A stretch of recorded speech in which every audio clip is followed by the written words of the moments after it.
Everything after the Pain arc is trash. This is a sentiment shared by a significant section of the Naruto fandom. A part of the fandom that believes that Naruto should have ended right after the Pain arc, and that what happens after the Pain arc in the Naruto series is irrelevant and just bad, it ruins the series. If you are one of those people, definitely comment down below and explain your reasons. And even if another section of the Naruto fandom may not agree with that take, because so many people think that, it's at least worth investigating why so many people don't like what happens after the Pain arc. So I'm going to structure this video into 3 parts. The first part will be explaining why so many people don't like what happens after the Pain arc. The second part of the video will be an assessment of that opinion and an overall analysis of what happens after the Pain arc. And the third part of the video will be a discussion about how would the story end if it had ended after the Pain arc, if that was even feasible, and what would have to change for the story to end like that. So let's get going, shall we?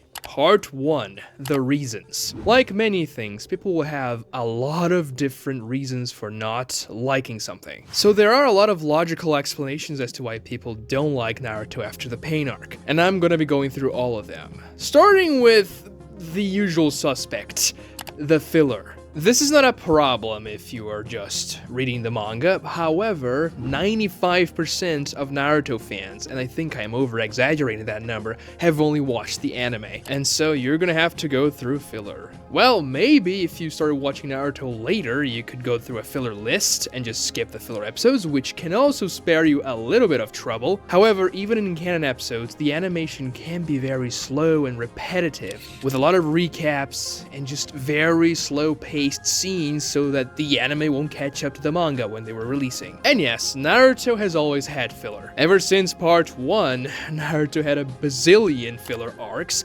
Everything that happens after the fight between Naruto and Sasuke in the Valley of the End in Naruto part 1 is pretty much filler. It's like 3 straight filler seasons before we can go through the time skip. And people weren't really complaining too much about that. So what changes after the Pain arc? Well, the fillers, they start to change after the Pain arc, and for the worse. Now, 99% of Naruto filler episodes are garbage. They're borderline unwatchable. No, the Gurren arc is not good, guys. You're just nostalgic about it. If you rewatch it right now, you're gonna realize that's pretty trash. But the difference between some filler arcs, like the Gurren arc that happened before the Pain arc, and the filler arcs that happened after the Pain arc, was that the anime did a good job disguising them. You see, for filler arcs before the Pain arc, usually the anime tried to do its best to make it fit within the story. They keep a continuity, and they even create some scenes that connect the canon with the filler arcs. For the Gurren arc, for the Sora arc, for the arcs Naruto go through after his fight against Sasuke in Naruto part 1, it feels like those arcs are just continuing the story, and so you don't really question them. Yes, including a couple of those things are going to ruin several aspects of the Naruto story, such as that arc in Naruto part 1 between the Search for Tsunade arc and the Sasuke retrieval arc, where they find Ibiki's brother and Sasuke has a fight against the guy that shocks him, and that's what makes Sasuke really angry to snap at Naruto and prompt Sasuke to leave the village instead of the beating he took from Itachi, because it's so pathetic. In the manga, obviously Tsunade comes back and heals Sasuke from Itachi's Tsukiyomi, but in the anime, yeah, she does that, and then she sends Team 7 to that mission, and when Team 7 comes back, Sasuke has to go to the hospital again, and that's when he snaps at Naruto because he didn't do particularly well on that mission, not because of the entire trauma he went through watching his parents die for 24 hours straight in Itachi's Tsukiyomi. It makes no sense, but it's a spot we can fit a filler arc, so I guess it works. It can fool the audience into thinking, yeah, this is a part of the story, we're just watching Naruto, it's fine. It's not like we're watching something completely made up that makes no sense. I only found out about what filler arcs even were in 2010 when the freaking Utakata arc was coming out before the Pain arc. And let me tell you something, that arc is so freaking terrible. I couldn't stand it. I was skipping the Naruto episodes and I was like, I like Naruto. Why am I hating this? It's so bad. And then 11-year-old me did some research and I found out, oh, this is not in the manga. It's not canon. It's a quote-unquote filler arc. That's why it's so bad. I see now. But the problem with the filler arcs after the pain arc, even though filler arcs have been bad ever since they started in Naruto, is that they don't even feel like they belong in the story. It's just pointless waste of time. And the audience is going to feel that. They're going to think, why am I watching this crap? Because right after the pain arc, this extremely exciting climactic arc that we just witnessed, we get pummeled by this filler season that's so trash and disjointed, that follows several different characters, many characters we don't even care about, into pointless, boring side quests, and it takes a long time for it to finish. I remember the pain arc finishing, and I was just like, oh yeah, nice, let's move on. I wonder what's gonna happen next in the story. And it never moved on. It just kept on those fillers and fillers until when we finally get to the actual canon stuff with the Five Kage Summit, and you're just numb of so much filler crap. And because 95% of the Naruto audience doesn't read the manga, people are gonna notice, okay, yeah, there's a clear drop in quality here. Why am I watching pointless crap in this series? And a problem that compounds the filler issue here is that the Five Kage Summit is not an arc that starts with a bang. It doesn't start with a major fight. It doesn't start very fast. It's actually a slow burn in the beginning. Several characters have to get to the same point, and there's several relationships being developed in the meantime. However, when it comes to action and more hype stuff, not a lot of stuff is happening before Sasuke starts to fight in the Five Kage Summit location, which is not a problem in the manga because we just had one of the most exciting action-packed arcs in the history of Naruto in the pain arc, and it makes sense for you to start the next arc a little bit slow. You can even do that. It's a good resting place for the story, so you don't break your audience's neck with an extremely fast pacing. But when you come off of an entire filler season, you're just craving some action and something to happen. And because the Five Kage Summit doesn't start exactly very fast, you're just like, oh, this arc is boring. This is one of the reasons why so many people don't like the Five Kage Summit, even though it's a great arc. I remember myself watching the anime and waking out of that filler stupor only when Sasuke uses his Susanoo for the first time, and I'm like, oh, okay, something is happening now. That's great. Things are exciting again. So those fillers, they really damage the anime and they leave a bad taste in your mouth. And obviously, the fillers between the pain arc and the Five Kage Summit are not nearly the only fillers we get after the pain arc. Because when we get to the actual war arc, things get so much worse. The war arc is by far the most filler-heavy arc in the series by a long shot. You can't even compare it to the other ones. And all that filler crap just makes the war arc feel so much longer and boring and dragged out. When you read it in the manga, it goes by pretty quick. And the problem is, as I said before, even if you have a filler list, skipping all the filler episodes is obviously something you have to do when you're watching the Naruto anime, but it's not 100%, because they always manage to include some pointless, boring, slow scenes in the middle of canon stuff. So if you really hate Naruto after the pain arc, I suggest you to at least try reading the manga once. You'll get surprised. But, as I said before, there are so many more reasons as to why people don't like Naruto after the pain arc. The second reason is an overall messy narrative. Which, yeah, the narrative in the Naruto series gets messier once we reach the war arc. That's true. However, it's not nearly as bad in the manga as it is in the anime because of reason number one, the filler crap. When you're reading the war arc, yes, a lot of things are happening at the same time, but you never get lost and stop understanding exactly what's going on. Things make sense. Some things may be bad from a story perspective, but they make sense. It's not as if the story becomes too chaotic to follow.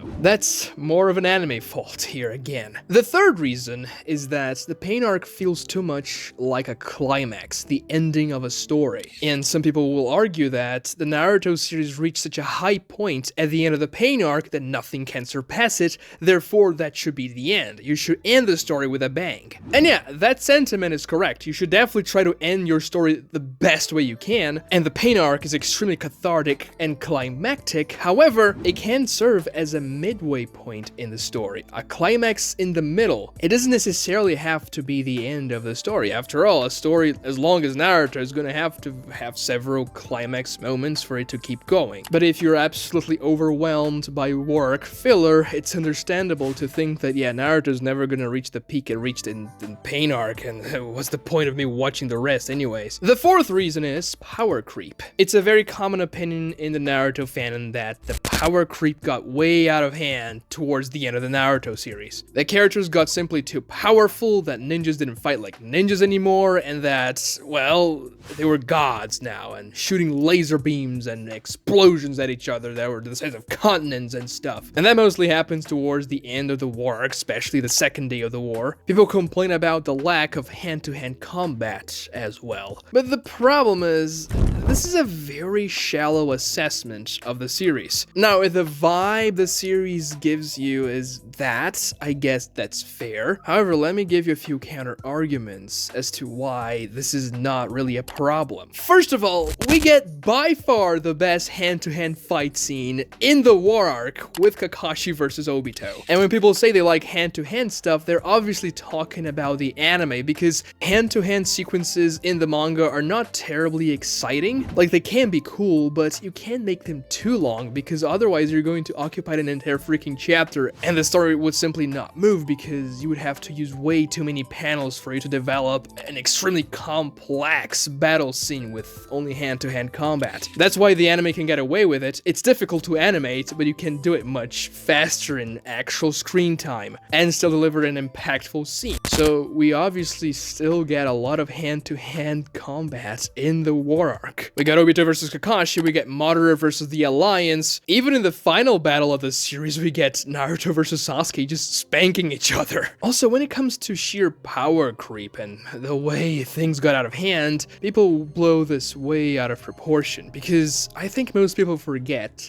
that the very first page of the Naruto manga, and one of the very first things that were even said in the Naruto anime, was that there is this beast that by waving its tail, it could create tsunamis, shatter mountains, and that beast just so happens to be the nine-tailed fox, which is sealed inside of the protagonist of the series. So if the very beginning of the series is telling you about the powers of said beast, and the protagonist has that beast's powers inside of him, it's obvious that in the payoff, the protagonist is going to use said powers. He's going to gain the powers of shattering mountains by just waving a tail, creating tsunamis and everything else, and we obviously see that. Naruto gains the powers of the Nine Tails towards the end of the war arc, and obviously the villains are going to have to follow suit when it comes to the power levels. And no, strategies did not die out in the Naruto series. When people say fights get less strategic in the war arc, I really don't understand. I don't know what they're watching, because they are extremely strategic. It's just that the strategies are being thought around much more powerful abilities, but the characters are still thinking about ways to fool their opponents, subverting their jutsus, using their own jutsus to the best way they can strategically. And people also tend to forget that in the very first arc of the series, Kakashi and Zabuza were lobbing massive water dragons at each other, and Kakashi used a water vortex that consumed an entire forest to defeat Zabuza in their very first fight. And that was the first Jonin versus Jonin fight we ever see in the series, and that fight has a larger scale than many Jonin versus Jonin fights we see in the war arc. Also, don't forget that the second arc of the series ends with a literal kaiju battle. I consider the Chunin exams and the Leaf Village invasion the same arc, because the Leaf Village invasion is just the climax of the Chunin exams, so I just jumbled them together.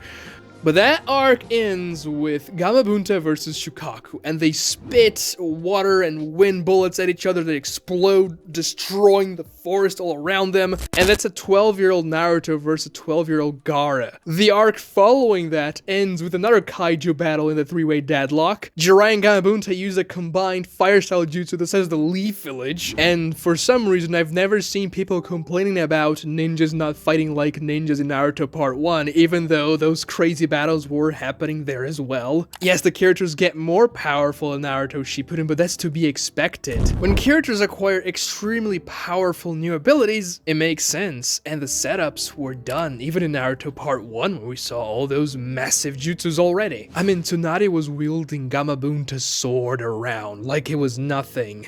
She used that to pierce Manda's mouth. Like, that's an incredible feat of strength. And that's in Naruto Part 1. Also, in the very Pain arc, the arc most people love, Pain quite literally destroys the entire Leaf Village with a single jutsu and creates a miniature moon in the sky. Now, reason number 5 as to why people would say that everything sucks after the Pain arc is that there are just some really bad parts in the Naruto series after the Pain arc, and some questionable writing decisions, which is true. The worst parts of the Naruto series do happen after the Pain arc, and those are going to be 2 specific sections of the War arc. The first one is the first day of the war, which has a lot of somewhat pointless and boring fights. The worst one is definitely the Ginkaku Kinkaku fight against Darui, Samui, and Atsui, and then Team Shikamaru arrives after that, but that's just a terrible fight. Ginkaku and Kinkaku are horrible. The first day of the war is just kinda bad. It focuses too much on characters we don't care about, or he has the wrong fights. Like, Team Asuma versus Asuma is pointless because they've already heard Asuma's final words. There's nothing to add to Shikamaru, Ino, and Choji's characters by them fighting against Asuma. They should have gotten another fight, and if you want to give Asuma a fight, just make him fight against Kurenai. That's a much more interesting fight. Also, no one really cares about Hanzo versus Mifune, even though it's not a bad fight by any means. I would just rather see Rock Lee or Shino doing something than 2 characters we know nothing about. And of course, the anime has the filler problem in the first day of the war, which is terrible. But to be fair, that's only about 30 chapters in the manga, from the beginning of the war itself to the end of the first day. And there's some okay parts, like Obito attacking the alliance with the Geto Mazo, and some people even like Kakashi versus Edo Zabuza for just the nostalgic value, I suppose. I don't like that part very much. I find it to be a cheap member berry type scene, but it's whatever. Oh yes, the first day of the war is not very good, but the war definitely picks up after that. The problem comes later, and this is by far the worst part of the Naruto series, and what kind of ruins Naruto if you simply don't ignore it in your headcanon, which is Kaguya and Black Zetsu, the entire thing they had at the end of the war, when Kishimoto decides to retcon the entire series and destroy the universe by extent. Oh yeah, Shonen Jump mandated him to do so because they needed villains for the Naruto sequel. Regardless of the reason, Kaguya and the Black Zetsu plot twist retcon reveal is just an absolute travesty. So if you say you hate everything that comes after the Pain arc because of Kaguya and Black Zetsu, I mean, I can't say too much against that. Part 2. So, is there any merit to this opinion that everything that happens after the Pain arc is trash? Well, it's definitely an exaggeration. If you say you hate everything that happens after the Pain arc, you say you hate a lot of stuff. Number 1, the Five Kage Summit arc, which is a great Naruto arc. A lot of people don't like that one because, as I explained before, the filler that came before it, but if you reread it in the manga, it's great. Now, some people are gonna hate it by default because they hate Sasuke's character, but those people are just objectively wrong. And no, I'm not saying the Five Kage Summit was a better arc than the Pain arc, but it's definitely not bad at all. It's a pretty damn good arc. It may feel a little bit disappointing coming off the Pain arc, especially if you resonate a lot with that arc, but it's still very good. And after the Five Kage Summit, there's several good things that happen as well. We have Naruto training to acquire KCM1, fighting against the Nine Tails and meeting Kushina, and with that, we have the Minato flashback, the day Naruto was born, of his fight against Obito and everything. That's great. We have the Conan versus Obito fight, we have the Kisame versus Killer Bee, and also the Kisame versus My Guy fight. We have the conclusion of Gaara's character arc with his dad as Edo Tensei. We have Itachi breaking out of Edo Tensei with Koto Matsukami and the crew he left in Naruto. We have freaking Madara Uchiha showing up, fighting against the Alliance with iconic moments, then fighting against the Five Kage. We have Naruto and Bee fighting against Obito and the 6 Jinchuriki. Itachi's final moments with Sasuke saying he'll always love him. Naruto unlocking KCM2 and befriending the Nine Tails in a very cathartic scene, and also a great fight between the Nine Tails and the Jinchuriki and Tail Beasts. We have Obito Naruto's unmasking, Obito versus Kakashi, Madara wreaking havoc, the Ten Tails fight against the Alliance, and also the 9 and 8 Tails. We have Jubito, we have Madara wreaking havoc after that, getting revived and becoming the Jinchuriki of the Ten Tails as well. We have Might Guy versus Madara, which is great. And we have the final Naruto versus Sasuke fight, which even though is rushed, it's still a pretty great fight. And the way that fight ends is a really interesting manner for you to end the series and the conflict between Naruto and Sasuke. Oh yeah, and I almost forgot, we also have the Madara Hashirama flashback, which is definitely one of my favorite parts of the Naruto series. The Hashirama-Madara fight in the Valley of the End is great, and, well, their development in the flashback is even better, I would say. Yeah, there are a few contrivances and conveniences in the war arc. The first day is a little boring and kind of pointless from time to time, but if you just completely ignore Kage and Black Zetsu, the war arc is pretty damn good, and absolutely great at certain moments. Are you really telling me that you hate every single one of those moments I was talking about just now? Because I find that impossible if you're a Naruto fan. Not to mention, there's a lot of good stuff I didn't even talk about. But I understand when people say that everything is trash after the Pain arc, they may not be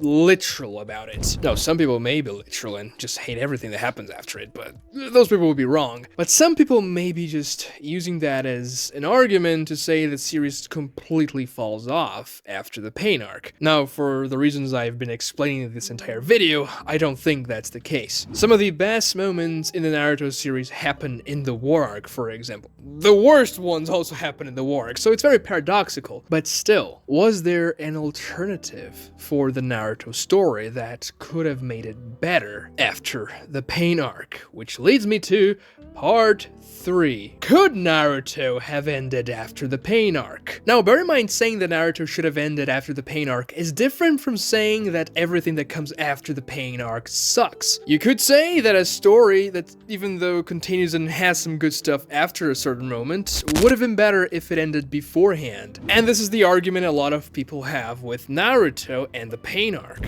That it was so cathartic and climactic that, yeah, that's a great endpoint for the series, just end it there, make it great. No need for any additional arc, especially a long war arc. And that's interesting because the Pain arc ends in chapter 450, meaning that after the Pain arc, we still have 250 chapters to go until the end of Naruto. So cutting that off would cut a significant chunk of the Naruto series. But okay, how would the story even work? And could the story even work if it ended after the Pain arc? And I'll be assuming you would have about, what, 10 to 20 chapters to wrap up the story after the Pain arc? Because when people say the story should have ended after the Pain arc, I don't interpret that as the story literally ending at chapter 450 there. I assume people would still want some sort of falling action and more elaborate ending to the story, but I'm assuming the Pain arc is going to be the last major arc of the Naruto series, and what happens after that is just like the wrap-up. Now, there are two major character and plot threads that have to be resolved before the ending of Naruto. And these are going to be Naruto and Sasuke's relationship, and Sasuke being away from the village, Naruto trying to bring him back, and also Naruto becoming the Hokage. A good argument that people bring to say that Naruto should have ended after the Pain arc is that Naruto was acknowledged by the village after the Pain arc. That was his dream, and becoming Hokage after that is just a cherry on top. That he should be acknowledged as the great hero that he was for saving the village and bringing everybody back to life after he taught no Jutsu Nagato, and it just makes sense for him to become Hokage. Now, that's true. You could have made Naruto Hokage after the Pain arc. You could make Tsunade wake up from her coma the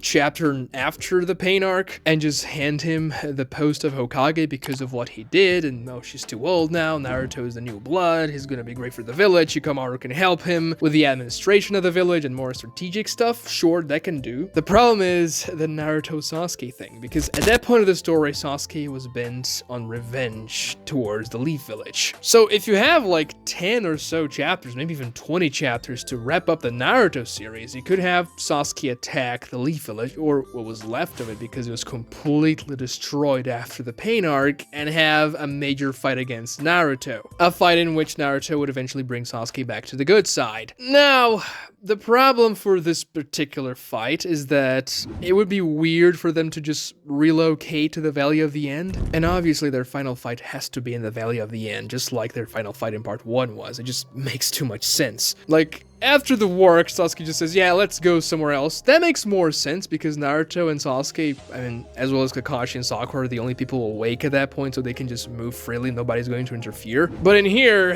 Naruto and Sasuke are gonna have a lot more company, especially Naruto. A lot of people are gonna be like, no, we're not gonna let Sasuke attack. And yeah, you could write a way that they can reach the Valley of the End. Maybe Sasuke challenges Naruto and then they go there. And you can have a fight that kind of looks the same to the one they had in the actual manga, where they end with their arms blown off but doing the unison sign with Hashirama and Madara's fingers. And yes, you could end the story like that, but if we are assuming nothing previous to the Pain arc changes, the Naruto story is just going to be full of threads that were never continued, just teased and never delivered upon. Now, this kind of already happened several times in the actual Naruto series. There are many threads Kishimoto never follows up on, and I have an entire sequence of videos talking about setups that never paid off in the Naruto series, but in this case, there would be so many freaking setups that would never be paid off, and major setups at that the audience would be left very disappointed. For example, Tobi/Obito/Madara was being set up as a major villain ever since the first arc of Naruto Shippuden, and starting from the Itachi Pursuit arc, when it was revealed that the goofy guy, Tobi, was actually Madara, he became a major threat, an antagonist that was manipulating everything from behind the scenes, and we were seeing that happening. Even before Jiraiya fought against Pain, we already knew Pain wasn't actually the leader of the Akatsuki, he was following Madara's orders. The Itachi versus Sasuke fight had a lot to do with what Madara was planning. Madara was just a massive part of Naruto Shippuden, and if you just ignore that, fans would be extremely disappointed. On top of Madara/Obito/Tobi, there would be so many more loose threads we would never have a resolution to. Like Kisame, for example, he was still around during the Pain arc, he was alive. Like Danzo and the entire deal with the root Ambo. Like the Raikage and him dealing with a situation that his Jinchuriki and brother got captured. And like several different characters, they got a conclusion to their character arcs during the war arc itself. Gaara is one that I've already mentioned, but we also have Kakashi, My Guy, Tsunade, Sakura, and many others. Now yes, several characters in the Konoha 12 did not get a satisfactory conclusion in the war arc. Characters like Rock Lee, Shino, even Neji, who got a crappy death. But if the story ends here, so many more plot threads are lost. Characters just don't get the end of their stories. And the problem is, when a writer promises something and just never bothers delivering, that's worse for the audience than if the writer promises something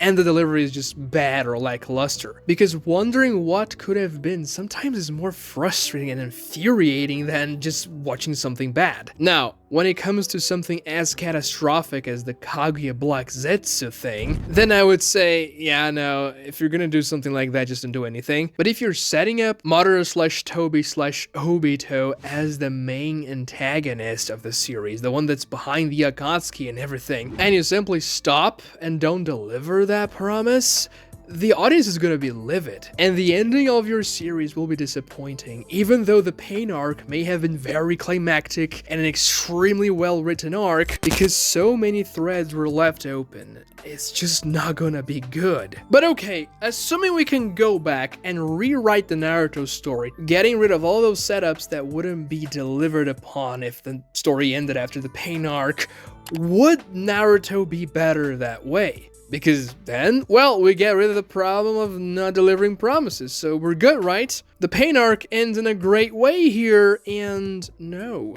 it would still be a bad ending. And the reason for that is that Naruto hasn't reached his real goal. Naruto thinks his life goal is to become Hokage so the village will recognize him. In the war arc, Itachi delivers a talk no jutsu telling Naruto that it's not becoming Hokage that will make him recognized by the village, it's being being recognized by the village that will make him Hokage, and that completely shifts Naruto's perspective. And it's a very interesting shift. It makes sense. It's good character development, both for Itachi and Naruto, because Itachi is also acknowledging his own failures when he is delivering that speech to Naruto. And yes, Naruto was acknowledged by the Leaf Village by the end of the Pain arc, so it wouldn't be a problem, according to Itachi's philosophy, if Naruto became Hokage there. However, becoming Hokage was not Naruto's true goal. Yes, he said and he thought becoming Hokage was his ultimate life goal, but his real goal, Naruto's actual mission in the story, was to change the shinobi world and the shinobi system.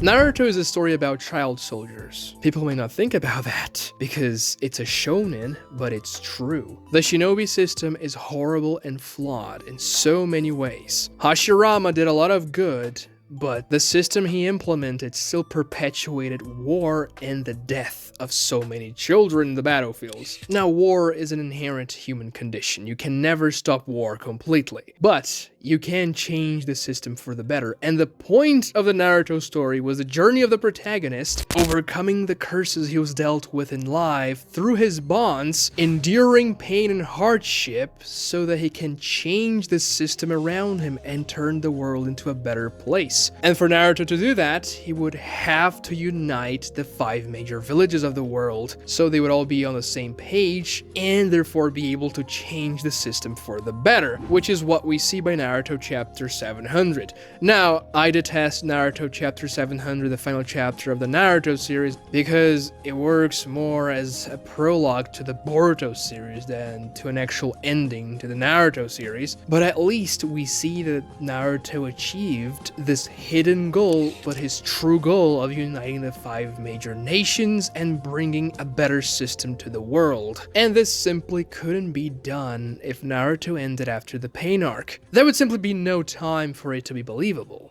The 5 villages had to go through this major war, this great conflict that would bring them together, and that's how Naruto would unite them.